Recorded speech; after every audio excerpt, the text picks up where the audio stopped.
O IBS e a CBS incidem sobre bonificações. Para responder essa pergunta, primeiro a gente tem que entender o que é uma bonificação.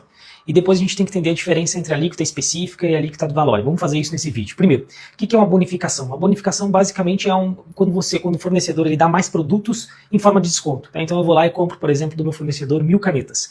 Aí, como eu paguei à vista, ele me dá 1.100 canetas. Então, eu ganhei 100 canetas em bonificação. Então, isso é bonificação. E o que é a alíquota do valor? Então, por exemplo, vamos supor que o valor da operação foi 100 mil. A alíquota 20%. Se 100 mil sobre 20%, a gente vai ter quanto que ele vai ter que apurar de imposto. Já uma alíquota específica é uma alíquota que incide sobre uma unidade medida. Ela é um valor que vai ser multiplicado por uma unidade medida. Então, por exemplo, 50 centavos por metros cúbicos. Como é que vai funcionar IBS e CBS sobre bonificações? Basicamente é o seguinte, a gente não vai ter incidência do IBS e da CBS sobre bonificações quando, primeiro, constar do documento fiscal essa bonificação e ela for incondicionada, então eu não preciso comprovar, não há que se ter a comprovação de algum requisito para se fazer jus à bonificação, ela é uma bonificação incondicionada.